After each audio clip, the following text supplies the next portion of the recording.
BFM Business, 6h, 9h, Stéphane Soumier réveille la planète éco. Good morning business. Les acheteurs et les fonctions achats au cœur de la stratégie d'entreprise et tous les ans, c'est tous les ans maintenant que vous venez, hein, Olivier. C'est tous les ans. Bonjour. Bonjour Stéphane Soumier. Le patron d'Agile Buyer vient justement nous donner les perspectives de ces acheteurs, hein, l'ensemble de la façon dont ils comptent travailler en 2017. 82% d'entre eux veulent réduire les coûts. Encore réduire les coûts. Mais à la limite, c'est le boulot d'un acheteur, c'est la fonction pratiquement d'un acheteur, non, que de réduire les coûts, Olivier. C'est une des priorités numéro 1 qu'on voit dans l'étude Agile Buyer X Achat. Effectivement, il y a une envie de continuer à réduire les coûts. Et c'est une bonne nouvelle. Ils veulent améliorer la compétitivité des entreprises. C'est plutôt un bon cheval de bataille. Alors, la question, c'est comment est-ce qu'on réduit les coûts? Alors, en fait, on observe dans l'étude une triptyque. Il y a l'envie de réduire les coûts, associé avec l'envie de réduire le nombre de fournisseurs. Pourquoi réduire le nombre de fournisseurs? On travaille mieux, avec moins de partenaires.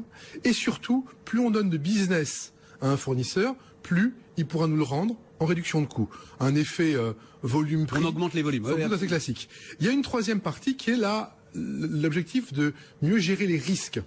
C'est-à-dire qu'en fait, quand on a moins de fournisseurs, on augmente les risques. Si vous avez un fournisseur au Japon durant Fukushima, si vous avez un fournisseur durant le printemps arabe dans la zone, ça pose des problèmes. Donc aujourd'hui, il y a une logique de gérer les risques et de mieux anticiper ce genre de choses avec un nombre de fournisseurs plus réduit. Alors, réduction du nombre de fournisseurs, oui, effectivement, ça permet de réduire les coûts. L'autre élément, et là-dessus, l'aéronautique a sans doute servi de modèle, mais attention, parce que il y a des risques justement qui sont liés aussi, et on l'a vu dans la montée en cadence de ce qu'a voulu faire l'aéronautique, les impliquer davantage dans les projets d'innovation.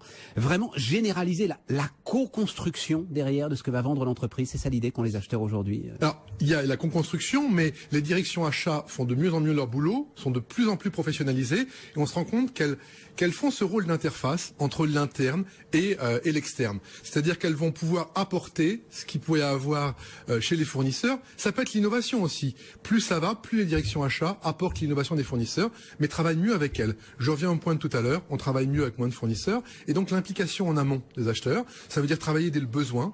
C'est-à-dire que on dit toujours, le meilleur achat, c'est celui qu'on ne fait pas. En d'autres termes, ça veut dire que... Comment ça, le meilleur achat, c'est celui qu'on ne fait pas? Eh ben, écoutez, si jamais quelqu'un vous dit, tiens, j'ai tel besoin, et puis que finalement, on dit, ben non, en fait, t'as pas besoin d'une Rolls-Royce. On arrive à résoudre le problème en interne, c'est ça que vous voulez dire? En interne, et donc là, c'est-à-dire que si on ne dépense pas cette ligne de budget, c'est la meilleure façon de faire. Donc, si vous avez besoin au départ, on décrit une Rolls-Royce, et puis finalement, après, on a une Clio, et ça marche très bien. Tant mieux aussi, parce que c'est la façon la plus intelligente aussi de réduire les coûts. Et c'est ces nouvelles techniques qu'on voit, qui vont être du coût global, de la redéfinition du besoin, qui sont toute l'intelligence. Oui, mais Olivier, c'est exactement ce qu'a fait l'aéronautique. Je vous réponds, l'aéronautique... Tout à fait ce qu'a fait l'aéronautique. Mais attendez, parce que ça tourne très vite et moi je voudrais qu'on leur parle aux acheteurs. Oui. À un moment là, c'est leur rôle aussi au cœur, peut-être même du comité de direction, qui peut se modifier. Si jamais effectivement c'est l'acheteur qui amène l'innovation, si c'est l'acheteur qui amène la moitié du produit, les équilibres au sein même de l'entreprise peuvent se modifier quand même en faveur des acheteurs à ce moment-là. Eh ben c'est exactement ce qui est en train de se passer. De plus en plus, on trouve les directions achats dans les membres du comité de direction, parce que aujourd'hui on parle de l'entreprise étendue.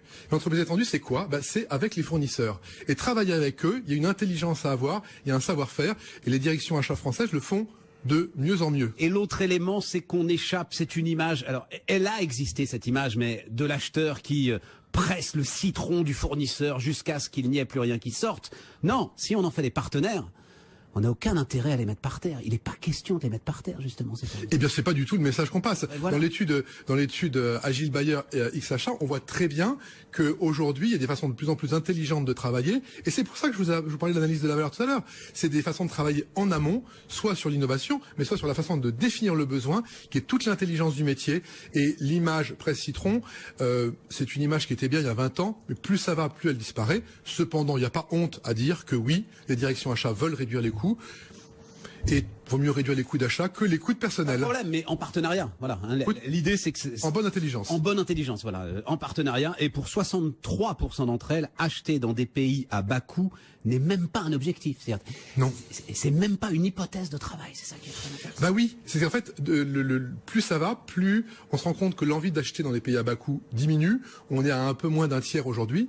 Et il y a une envie de travailler plus intelligemment parce que On dit pays bas coût, c'est pays bas coût de main-d'œuvre. Or, ces fameux pays bas coût sont de plus en plus chers.